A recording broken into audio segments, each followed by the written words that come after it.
Welcome in. Welcome back. It's the Sarah Fraser Show podcast. Every single day we drop a pop culture pod. If people are talking about it on the internet, we're hopefully talking about it here. So last night, episode 2 of PolyFamily on TLC. Is this not the most bizarre crap you've ever watched in your life? What did I just watch last night? What did I just watch? Can somebody, hello?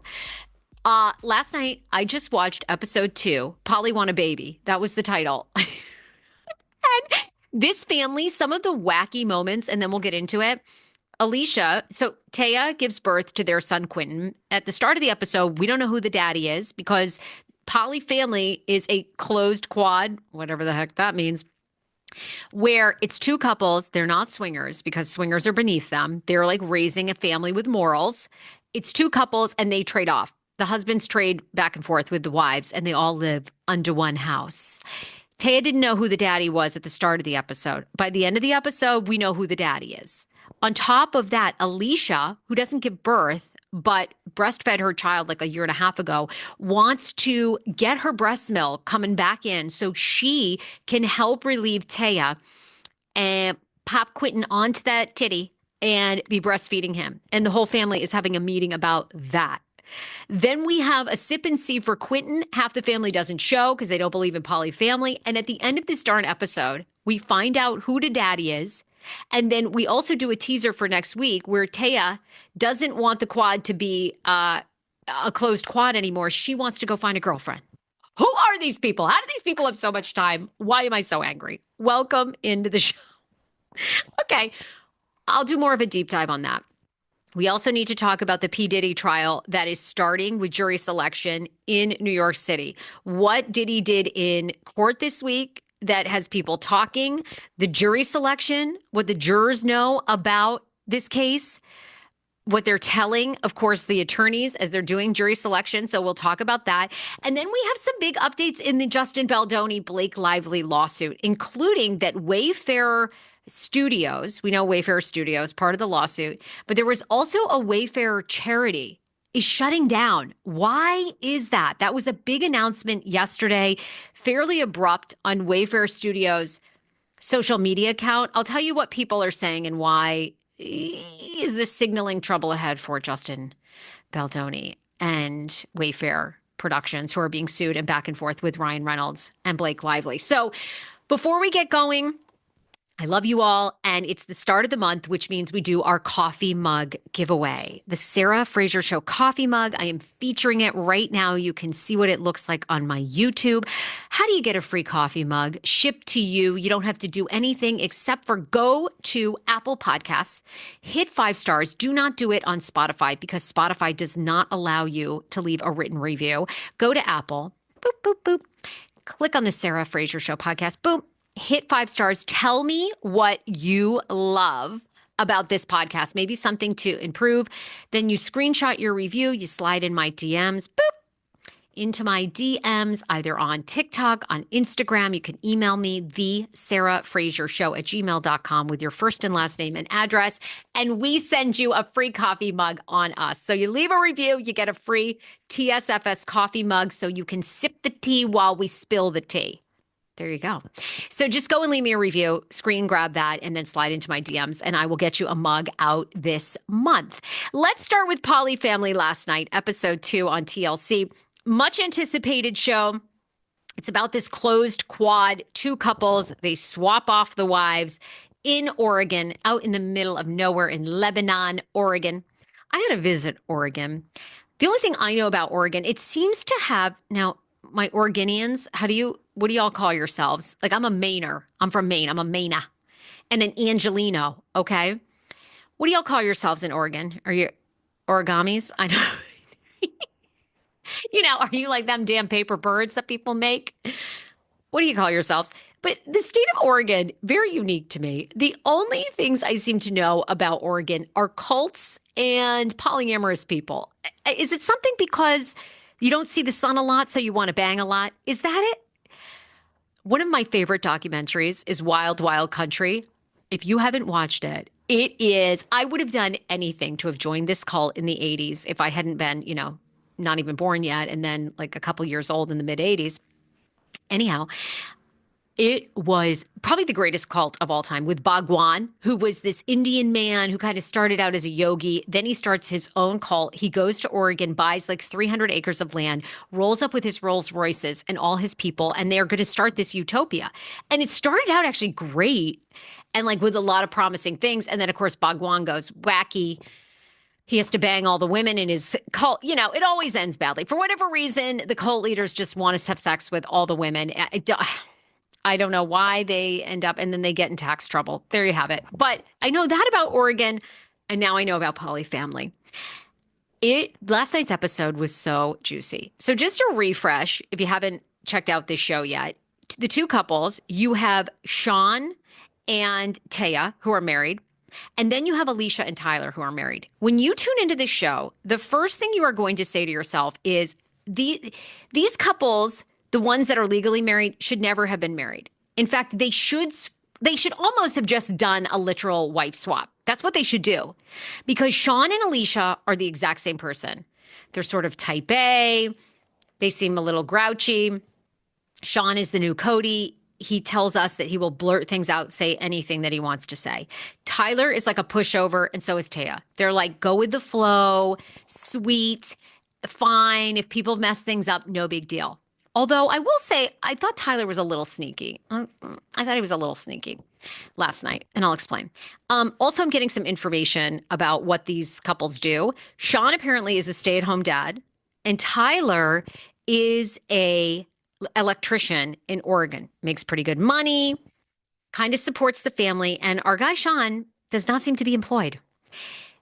You can always send me scoop, the Sarah Fraser Show at gmail.com. I'm doing more investigation, if you will, into the family's background, but for now, that's sort of what we know, okay? There you have it. So last night's episode, we start with Taya going to the hospital to deliver their fifth child, Quentin. We don't know who the daddy is because they trade nights, weekends. These men are hopping back and forth. They're taking their pillows. They're taking their toothbrushes. Okay. We go. She's induced. She doesn't really go along. So she is induced, but nothing is happening. So they're going to move on to C-section. And Taya, the only reason that she doesn't want to have a C-section, it ain't for, the pros and cons of having a C-section, which are, it's major surgery. Major surgery. I think it's debatable. I mean, they're safe for the most part, but your body's really out of whack. They're like rearranging your organs to get that baby. It's not pleasant as someone who's had one. So anyhow, that's not her concern. Her concern is she wants to make sure her poly quad is all going to be able to be in there and watch her give birth because it's everybody's child. And she's concerned that the hospital is going to say, hey, bitch, who are all these people? You don't need them all in here. Needless to say, in Oregon, I think because the state is used to it, they're like, sure, come on in. The more the merrier. How many daddies? But on the birth certificate, because Taya and Sean are married, Sean is the daddy. That's an important note. Okay. So hold on to that one. Not that you can't like rewind this podcast at any time, but hang tight. So then we go on to like, they have a sip and see throughout last night's episode. None of the family members will come over except for Taya's mom and her grandparents. Taya's mom, gorgeous. Taya's mom looks like she could be on the show, banging anybody she wants. Beautiful. The grandparents, they don't know if they're left, right, center. I mean, the grandfather's like, are you going to have 5 more of these? And Taya's like, excuse me, what do you mean? Like margaritas? He's like, no, babies. She's like, Grandpa, I got 3 people in this relationship and 5 babies now to feed. No. Okay. Yeah. I don't know if the grandfather was losing it or was trying to be funny, if he was doing a comedy act. But most of their families don't support them, okay? And Tyler's mom refuses to show up and be on camera and support this fuckery, okay? She ain't there. She ain't showing up. Pass. I got to respect that. But we do see Tyler's sister, who's beautiful. She comes on to the show. She looks gorgeous. She's there with her boyfriend. He's also hot. He ain't bad looking either. And so they're cute. Kelsey's her name. And, she thinks like the whole situation's strange as hell, but she wants to see her brother. She wants to be a part of his life. So she is there and she's now accepted it. And basically the whole poly family says the only family they have is Taya's and then Kelsey, the sister. So the three big revelations. Then after that, right?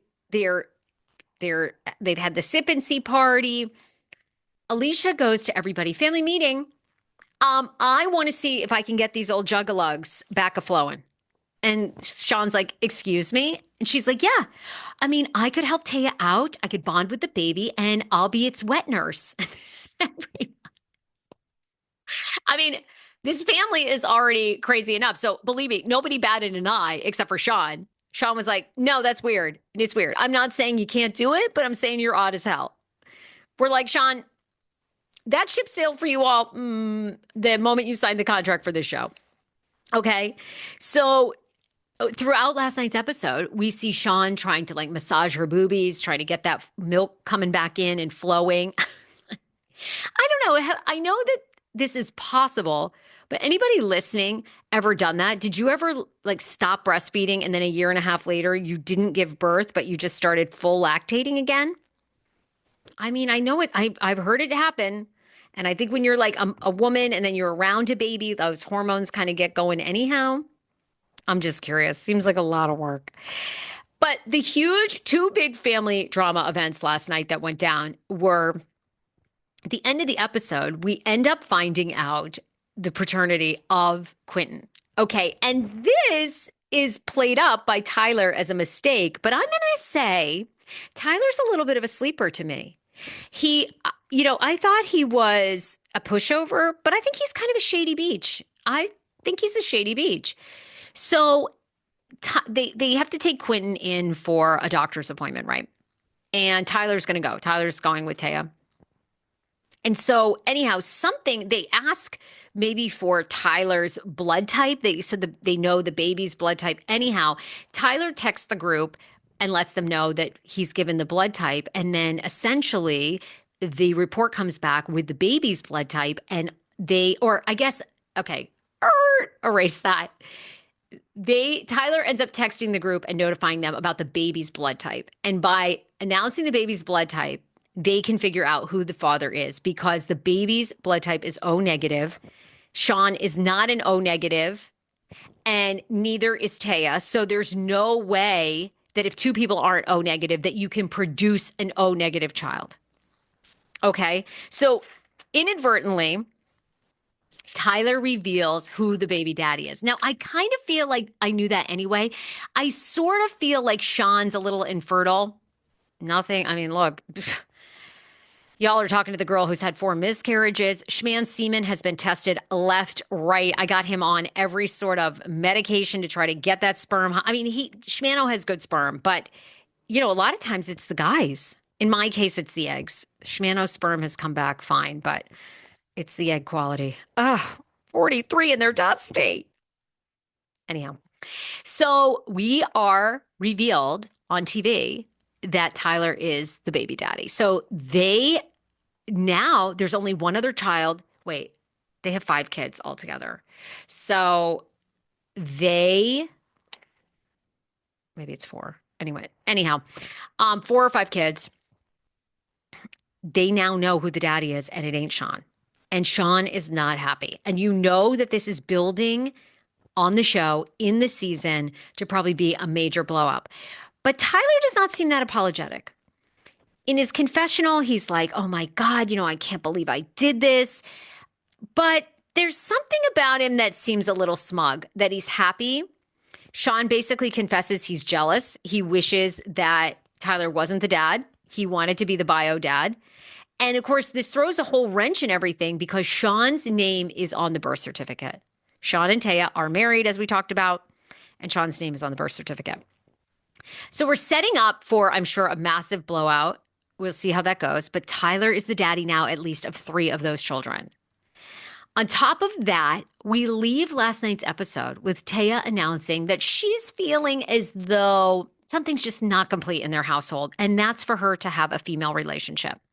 And another woman, some woman-on-woman action is really missing in her life. Are these people ordering ice cream? Are you all at home like, who has time? Who has time? I was just talking to my girl Stephanie, who I love, who's part of the TSFS team. We're sitting here going, there is so much adulting to do when you're an adult. I mean, you got to put together your will, honey. You got to get life insurance policy, a goddamn savings account for these kids that you have. Who is sitting around going, you know what? Now we've got a closed quad. There's four of us, but I would like to add a fifth. Who has the time to bang out another chick? I mean, I am floored. Floored. That's where we leave it. This show, I'm telling you, it's a bit of a sleeper of a show. We'll see where this goes. I don't know. Most of the shows I get on the TLC train, I Am Shauna Ray, canceled. 1,000 Pound Sisters, I feel like I don't know that it has much left in it. Welcome to Plathville, they're exploding. I predicted that. They are imploding, exploding. We are on standby for Olivia Plath's released tapes of Ethan Plath verbally abusing her. I mean, the shows that I get behind usually implode, so or are canceled. So we'll see where this one ends up. We'll see where this one ends up. Are you watching PolyFamily, though? Hit me up on social. I always do TikTok videos around my episodes, so just go to @the Sarah Fraser Show on TikTok and let me know if you are in fact watching it. I think it's actually good. I got a lot of TV I'm watching. The Valley, and now this. Yeah, but we're and I don't know. The verdict is still, the jury's still out on this, because I will say I felt this way about the Baldwins. The first 4 episodes of the Baldwins, I was glued, which the Baldwins kind of stepped in on TLC and gave Sister Wives a break. But then towards the end of the Baldwins, I was over it. So we'll see if this one can keep our attention. Okay, let's move on to the Diddy trial. A lot of interest and a lot of discussion around Diddy's trial, which is getting underway in New York City. Okay, some are even worried that the mogul is going to be able to buy his way out of this case and, in fact, maybe be totally acquitted or have the case dismissed. Diddy successfully excluded a prospective juror who took a cynical look at the legal system, keeping a woman off the jury who thought that the rap mogul might be able to purchase his freedom. The exchange went down this week in a courtroom, with a judge asking juror 48 if they answered yes to any questions posed on the questionnaire. And she admitted there was one where she gave the affirmative because of an alleged attempted rape. Well, she didn't say that she couldn't be fair. Apparently, she wrote on the questionnaire that the rap mogul has money and could potentially buy his way out of trouble. So right now, they're in the process of jury selection. Both sides and attorneys have to decide on these jurors. And a lot of the jurors, clearly, because he's high profile, know who he is, have some sort of interaction with, I mean, we'll get to some of the jurors, the potential jurors, but they've interacted with content about Diddy, whether in a comedic way. They're aware of this case.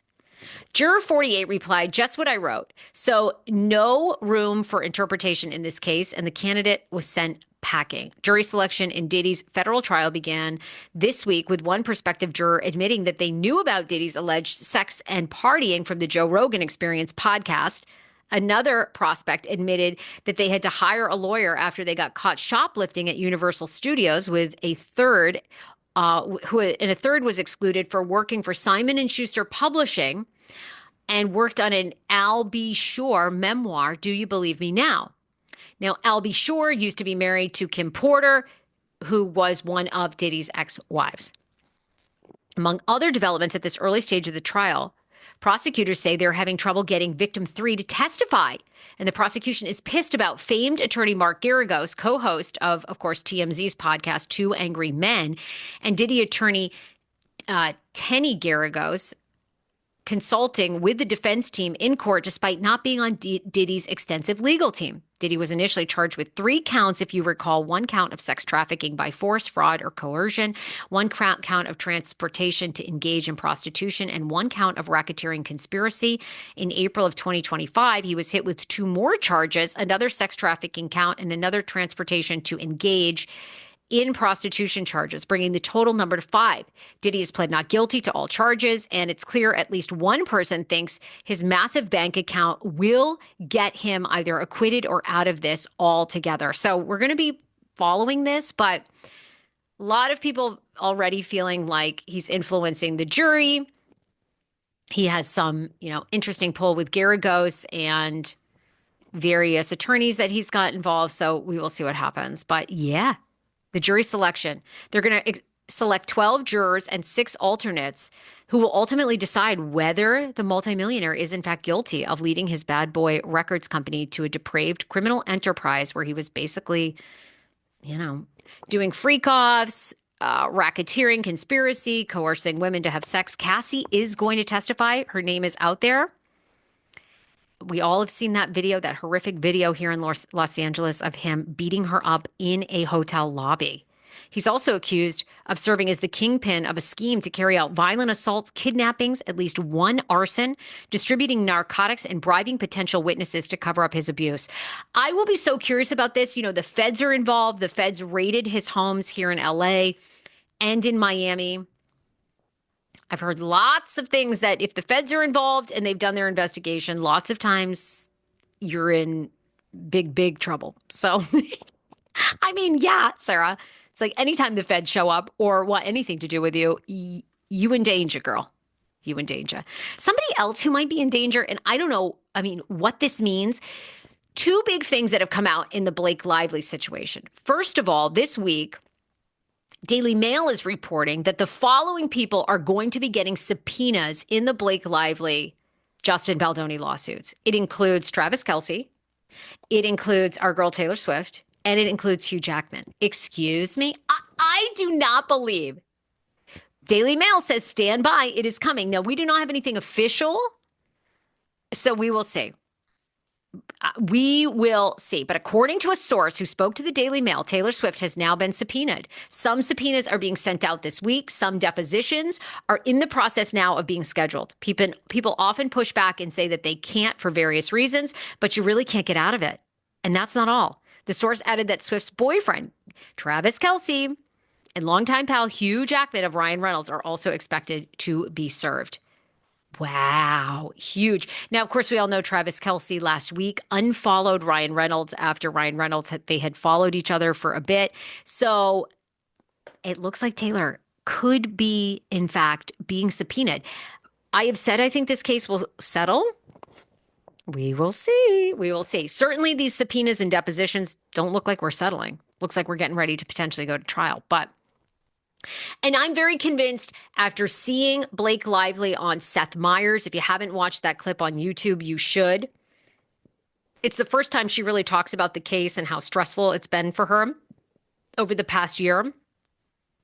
But I believe at the time, between that clip, because she really talks about the weight that she feels to speak up for other women who are suffering injustice in the workplace, in life situation. She really feels she has the resources, the support to do it. I truly believe this case is partially driven by the fact her mother was a victim of severe violence and abuse, barely survived. I think Blake Lively feels very, again, unless there's some smoking gun evidence we haven't seen yet, and we're going through depositions, so maybe there is.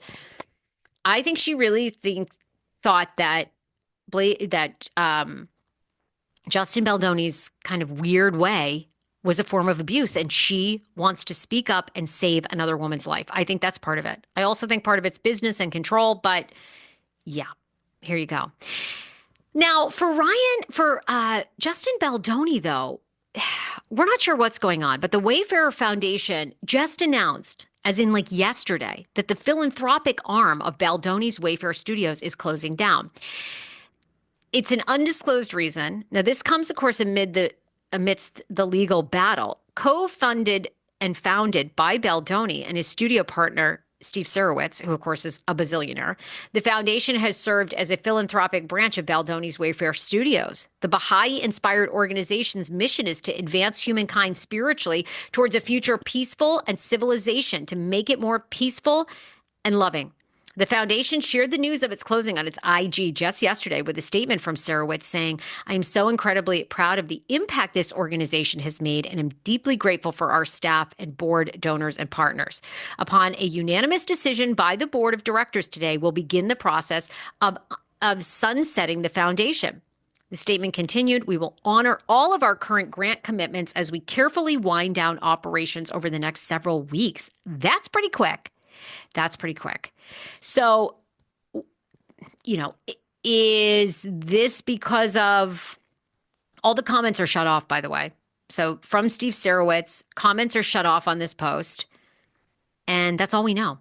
So, is this because of something that's happening with the case? Was this just in the works anyway, that this foundation just took so much time, resources, money? Maybe they weren't, raising the money that they needed to make? Or is this because funds are moving in a different direction? I mean, you could read a lot into this or you could read nothing, right? Isn't that what we kind of do? We speculate a smidge. But anyhow, there's some updates for Justin Baldoni. So we will see. But I now seeing recent interviews with Blake Lively, I'm completely convinced I know exactly why she's doing this. She wants to be the hero, that the voice that her mother heard on the radio. Her mom heard a woman talking about surviving domestic violence, and that gave Blake Lively's mother the courage to get out of her situation. I think Blake Lively sees herself as that martyr for another woman, 100%. And Ryan Reynolds sees this as a business opportunity to own future rights to Colleen Hoover's books, which a lot of movies are being made around Colleen Hoover's books. So we will see. But those subpoenas, full list, is apparently out, meaning Hugh Jackman, Travis Kelce. These are the names of people that we really know and have interest in. So there you have it. Okay. Full slate of shows this week. Tomorrow, comedian Andrea Lopez Comedy, who used to co-host this podcast and is super famous for her Kourtney Kardashian and Teresa Giudice impressions, returns. She was just on Heather McMahon's comedy cruise. We're going to talk about that. And if she's heard from Khloe Kardashian to be on Khloe's new pod. David Yontef joins the show on Friday and Saturday to talk all things Bravo T. And then Sunday, you do not want to miss Sunday. We usually end up pulling one of our most popular, most discussed podcast episodes. So you'll be in for a treat this Sunday. Be sure to be subscribing to TSFS. Bye, everybody.